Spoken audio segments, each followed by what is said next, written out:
Hello guys, welcome to my channel, and in this video we are doing some questions from chapter number 1 for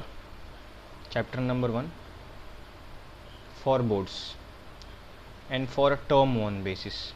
आप लोगों को पता है कि term 1 और टर्म 2 वाले जो क्वेश्चंस हैं वो MCQ बेस्ड आने वाले हैं। ख़ास तौर से टर्म 1 वाले, टर्म 2 की तो अभी बात नहीं करेंगे। टर्म 1 के जो क्वेश्चन है वो MCQ बेस्ड हैं, तो उसकी मैं प्रैक्टिस कराने के लिए कुछ क्वेश्चंस अब करीबन 5-6 दिन पे डालूंगा। ठीक है, तो ये जो है वो पहला लेक्चर है जिसमें मैं सिखाऊंगा कि कैसे कैसे क्वेश्चंस आ सकते हैं। ठीक है, तो अभी बात करते हैं अपन पहले क्वेश्चन को देखते हैं। पहला क्वेश्चन क्या दिया हुआ है कि a conductor has 14.4 into 10 to the power of 14.4 into 10 to the power of -19 negative charge है। अब पहली बात ये समझिए कि अगर कोई कंडक्टर है उसके पास नेगेटिव चार्ज है, तो नेगेटिव चार्ज का मतलब ये होता है कि यहाँ पे इलेक्ट्रॉन जो है वो क्या है, एक्सेस में है। इलेक्ट्रॉन जो है वो एक्सेस में है। जैसे एग्जांपल दें, जैसे आपको पता हो कि अगर कोई बॉडी है जिसका मास कितना है, m है, और ये अभी न्यूट्रल है, इसका मतलब ये है कि इसके पास नंबर ऑफ इलेक्ट्रॉन और नंबर ऑफ प्रोटॉन क्या है, सेम है। अब इसी बॉडी में अगर मैं इलेक्ट्रॉन दे दूँ तो इलेक्ट्रॉन क्या हो जाएंगे, एक्सेस में हो जाएंगे, और इनका जो इलेक्ट्रॉन की मात्रा हो जाएगी वो क्या हो जाएगी, प्रोटॉन के रिस्पेक्ट में इंक्रीज़ कर जाएगी। और इसी बॉडी में से अगर मैं इलेक्ट्रॉन निकाल दूँ तो ये क्या हो जाएंगे, इलेक्ट्रॉन डिफिशिएंट हो जाएंगे, इलेक्ट्रॉन शॉर्ट में हो जाएगा, इलेक्ट्रॉन शॉर्ट हो जाएगा। ठीक है, यहाँ पे जो शॉर्ट शब्द का प्रयोग हुआ है, तो उसके बाद क्या हो जाएगा, यहाँ पे number of proton is greater than number of electron हो जाएगा। तो यहाँ पे वही बात हुआ है कि अगर कोई बॉडी है जिसके पास नेगेटिव चार्ज है, इसका मतलब उसके पास इलेक्ट्रॉन है क्या, एक्सिस में। अब कितना एक्सिस में है वो कैसे पता चलेगा, तो हमको पता है कि Q इक्वल्स टू क्या होता है, NE होता है। ठीक है, और यहाँ पे Q की वैल्यू दी हुई है 14.4 into 10 to the power of -19। Q क्या होता है, चार्ज होता है, and N is what, number of electron, and E is the electron का चार्ज, जो कि कितना होता है 1.6 into 10 to the power of -19। तो n की वैल्यू कितनी आती है, तो 14.4 into 10 to the power of -19 divided by 1.6 into 10 to the power of -19। ये दोनों कैंसिल हो जाएगा, कितना आ जाएगा, n की वैल्यू आ जाएगी 9। और एक्सेस में है या शॉर्ट में है, तो अभी मैंने बताया था कि ये चूँकि नेगेटिव चार्ज है तो क्या होगा, एक्सेस में होगा। तो पहले का आंसर क्या हो जाएगा, 9 इलेक्ट्रॉन इन एक्सेस। ठीक है, चलते हैं दूसरे क्वेश्चन पे। दूसरा क्वेश्चन क्या दिया हुआ है यहाँ पे कि इन induction the charge induced in the near surface of a dielectric में अगर मैं चार्ज इंड्यूस कर रहा हूँ किस मेथड से, इंडक्शन के मेथड से, तो क्या वो मतलब जो इंडक्शन होगा वो कैसा होगा, इक्वल एंड डिसिमिलर होगा, ग्रेटर एंड डिसिमिलर होगा, लेसर एंड डिसिमिलर होगा, या फिर इक्वल एंड सिमिलर होगा। ठीक है, अब ये जनरलाइज फॉर्म की बात हो रही है। ठीक है, तो इसमें हम लोग कोई आइडियल केस नहीं मान सकते हैं। तो आइडियल केस नहीं मानेंगे तो देखिए, अगर मान लीजिए मेरे पास एक बॉडी है जिसके पास कितना चार्ज है, पॉजिटिव चार्ज है सपोज करिए, और कोई दूसरी बॉडी है, ये अभी न्यूट्रल है, क्या है, अभी न्यूट्रल है। तो अगर मैं बोलूँ कि ये जो बॉडी है जिसके पास पॉजिटिव चार्ज है वो इस बॉडी में इंडक्शन कराएगा, तो क्या सिमिलर चार्ज का कराएगा, नहीं, अपोजिट नेचर का चार्ज का क्या कराएगा, इंडक्शन कराएगा।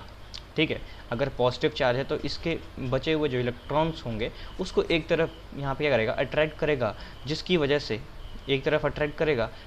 क्या होगा, एक ही तरफ इस पर अपोजिट नेचर का चार्ज क्या हो जाएगा, इंड्यूस हो जाएगा। ठीक है, अब यहाँ पे मतलब एक बात तो सिमिलर हो गई कि dissimilar charge should be dissimilar. अब लेसर होगा या ग्रेटर होगा या इक्वल होगा, ये पता करना है।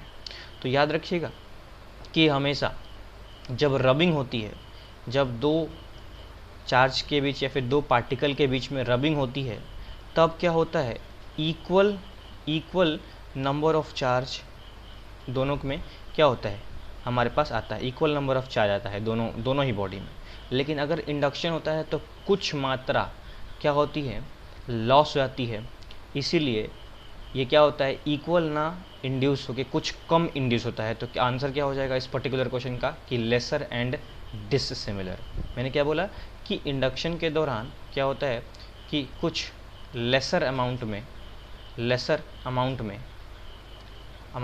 इंडक्शन होता है। ये क्या हो रहा है, ऑटोमेटिकली हो रहा है, तो उस रिएक्शन को फेवर करने के लिए कुछ चार्ज लॉस हो जाते हैं। ठीक है, आई होप आपको समझ में आया होगा। आगे चलते हैं। बोल रहा है कि if a body has positive charge, एक बॉडी इसके पास क्या है, पॉजिटिव चार्ज है, then it means it has what, मैंने अभी बताया था कि अगर कोई बॉडी m है, इसके पास पॉजिटिव चार्ज तभी हो सकता है जब क्या करे, ये इलेक्ट्रॉन्स को रिमूव कर दे, क्योंकि इलेक्ट्रॉन्स को ये लेगा तो क्या होगा, इस पे नेगेटिव चार्ज इंड्यूस हो जाएगा। क्यों? क्योंकि number of electron number of proton से ज़्यादा हो जाएंगे। और अगर ये रिमूव करेगा इलेक्ट्रॉन्स को तो क्या होगा, इस पे पॉजिटिव चार्ज आएगा, मतलब नंबर ऑफ प्रोटॉन क्या होगा, नंबर ऑफ इलेक्ट्रॉन से ज़्यादा होगा। तो यहाँ पे क्या होगा कि पॉजिटिव चार्ज कैसे आया होगा, तो गेन सम प्रोटॉन। अब एक बात याद रखिए, प्रोटॉन का ना गेन हो सकता है ना लॉस हो सकता है। क्यों? क्योंकि वो तो न्यूक्लियस के अंदर होता है ना। अगर मैं कोई एटम बनाऊं तो उसके न्यूक्लियस के अंदर क्या है, प्रोटॉन है और न्यूट्रॉन है। आउटर मोस्ट सेल में क्या है, यहाँ पे इलेक्ट्रॉन्स हैं, तो मूवमेंट इन्हीं का हो सकता है, इसका थोड़े हो सकता है। तो इन दोनों में कोई ऑप्शन करेक्ट नहीं होना चाहिए। यहाँ पे क्या बोल रहा है, गेन सम इलेक्ट्रॉन। अब देखिए मैंने बताया था कि इलेक्ट्रॉन गेन करेगा तो क्या होगा, नेगेटिव चार्ज आएगा, तो ये भी नहीं होगा और आंसर क्या हो जाएगा, lost some electrons. Okay, next question पे आते हैं। बोल रहा है कि sure check for presence of electric charge. मतलब अगर मेरे पास दो बॉडी हैं, एक है ए और दूसरा क्या है, दूसरा है बी। इस ए और बी में हमको बताना है कि अगर मान लीजिए चार्ज है, पॉजिटिव चार्ज हो गया, नेगेटिव चार्ज हो गया, या फिर पॉजिटिव चार्ज हो गया, पॉजिटिव चार्ज हो गया, या फिर क्या बोल सकते हैं, इसके पास पॉजिटिव चार्ज, इसके पास न्यूट्रल। तो हम कैसे पता करेंगे, मतलब श्योर टेस्ट क्या है प्रेजेंस का। तो पहला बोल रहा है कि प्रोसेस ऑफ इंडक्शन। तो ये बताइए, इंडक्शन तो एक के पास चार्ज है दूसरे के पास नहीं भी है तभी भी हो सकता है, एक दूसरी बॉडी न्यूट्रल है तभी भी सकता है। तो इसको हम श्योर टेस्ट कैसे मान सकते हैं इलेक्ट्रिक चार्ज का। बस ये बोल रहा है कि किस मेथड से हम श्योरली डिटरमाइन कर सकते हैं कि दोनों के पास चार्ज होगा, ए और बी के पास। फिर अट्रैक्शन की बात करें तो अट्रैक्शन से भी नहीं मान सकते हैं। क्यों? क्योंकि अगर एक बॉडी यहाँ पे दी हुई है, देखिए ये पॉजिटिव है तो इसका इंडक्शन हो जाएगा, यहाँ पे नेगेटिव आ जाएगा और ये क्या होने लगेगा, अट्रैक्शन होने लगेगा। तो ये बॉडी न्यूट्रल थी, इस पर चार्ज नहीं था, फिर भी ये अट्रैक्ट हो रहा है, मतलब ये जो है अट्रैक्शन जो है वो श्योर टेस्ट नहीं है। अब फ्रिक्शनल फोर्स बिटवीन बॉडीज़, अब फ्रिक्शनल फोर्स से क्या मतलब है, जब हम लोग घर्षण प्रोड्यूस करेंगे, जब हम लोग रबिंग करेंगे तो क्या होगा, एक बॉडी से दूसरी बॉडी पर इलेक्ट्रॉन ट्रांसफ़र होंगे, जिसकी वजह से क्या होगा, नेगेटिव और पॉजिटिव चार्ज डेवलप होगा। तो ये उसकी वजह से डेवलप हो रहा है, ये प्रेजेंस नहीं दिखा रहा है। ठीक है, अगला ऑप्शन आता है रिपल्शन। रिपल्शन देखिए, अगर दो बॉडी के पास रिपल्शन हो रहा है तो हम ये कन्फर्म बोल सकते हैं, कन्फर्मली बोल सकते हैं क्या, कि दोनों के पास चार्ज होगा ही होगा। क्योंकि अगर एक के पास नेगेटिव है और दूसरे के पास भी नेगेटिव होगा तो श्योरली ये रिपेल करेंगे, और अगर एक के पास पॉजिटिव है और दूसरा भी पॉजिटिव है तो श्योरली रिपेल ही करेंगे। अगर मान लीजिए एक के पास पॉजिटिव है और दूसरा न्यूट्रल है तो ये अट्रैक्ट कर लेंगे, लाइक दिस इंडक्शन की वजह से। तो हमेशा हम क्या बोलेंगे कि repulsion between the bodies is the sure test for the presence of electric charge. अगला क्वेश्चन बोल रहा है कि if a solid and a hollow conducting sphere have same radius. बोल रहा है कि एक हमारे पास सॉलिड स्फीयर है, एक क्या है, सॉलिड स्फीयर जिसका रेडियस कितना है, आर है, और एक है हमारे पास हॉलो स्फीयर जिसका रेडियस कितना है, आर ही है। तो इसमें देखिए चार्ज फिल किया हुआ है। अब बोल रहा है कि विल होल्ड मोर, कौन सा ज़्यादा maximum amount of charge hold करके रखेगा, maximum amount of charge hold करके रखेगा।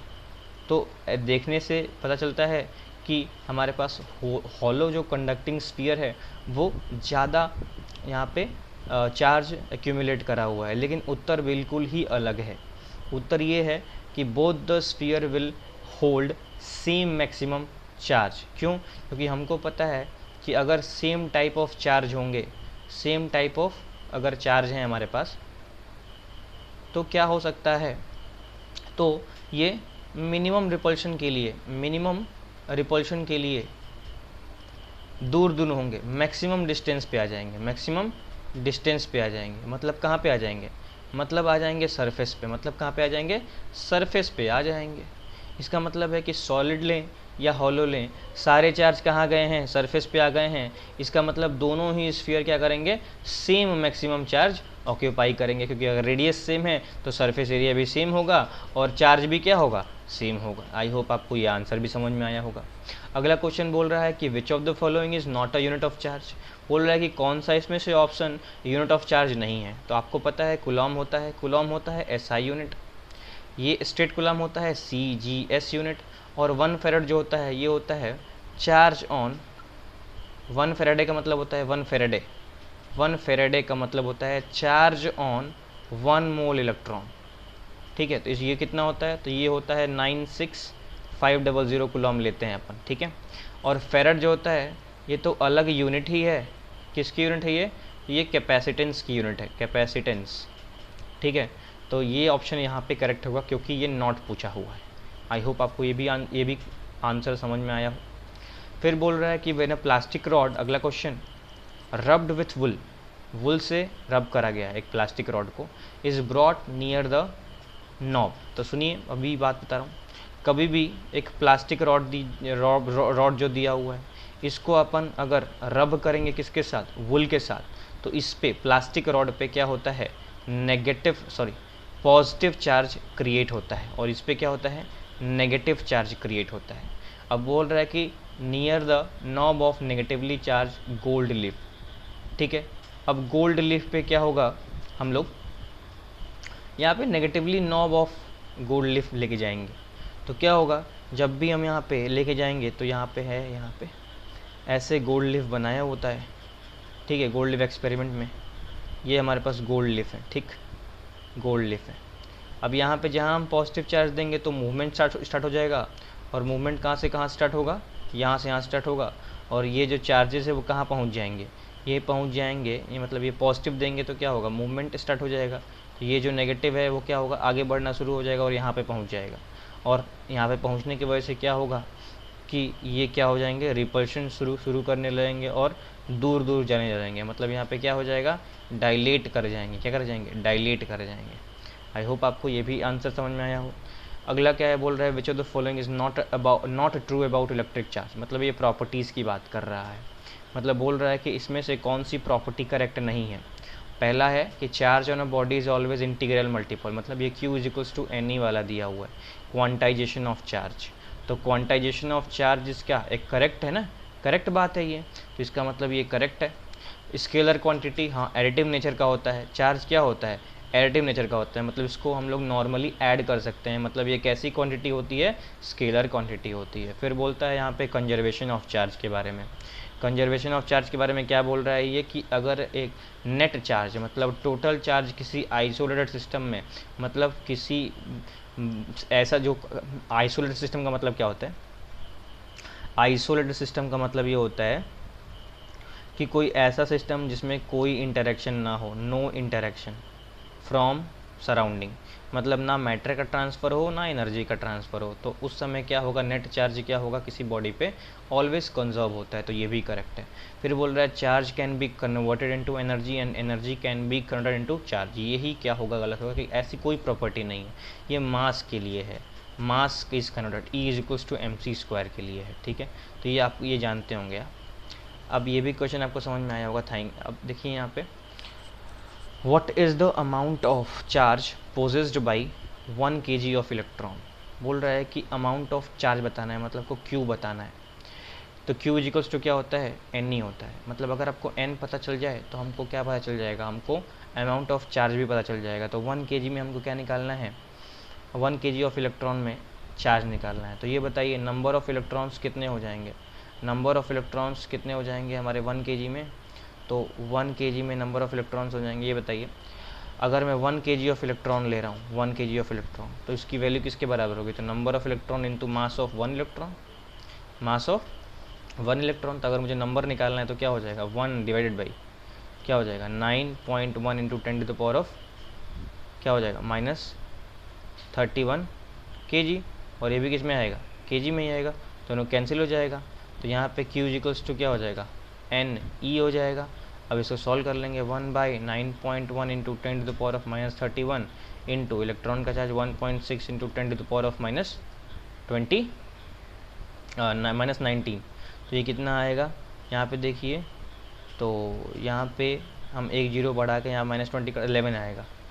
ठीक है, तो ये हो जाएगा 11, कर लीजिए सॉल्व। तो ये करेंगे 1.6 divide by 9.1 into 10 to the power of, ऊपर भेजेंगे तो वैल्यू हो जाएगी प्लस में 11 12। तो एक इसमें चला जाएगा तो 106 डिवाइड बाई 10 मतलब 10.6 डिवाइड बाई 9.1 इंटू 10⁻12 सॉरी 11 हो जाएगा, ठीक है। तो ये 10⁻11 कूलाम हो जाएगा, ठीक है। अगला क्वेश्चन क्या है? अगला क्वेश्चन है कि which are the following process involve in the process of electrostatic induction. तो इसमें देखिए पोलिनेशन भी होगा, चॉकलेट मेकिंग भी होगा और जीरोक्स कॉपिंग भी होगा। इन तीनों मेथड में ही हम लोग इलेक्ट्रोस्टैटिक इंडक्शन का प्रयोग करते हैं, और इसीलिए इस पर्टिकुलर क्वेश्चन का आंसर क्या हो जाएगा? All of this. I hope आपको ये लेक्चर बहुत ही अच्छा लगा होगा, और ऐसे ही बहुत सारे लेक्चर के लिए please like share and subscribe the channel.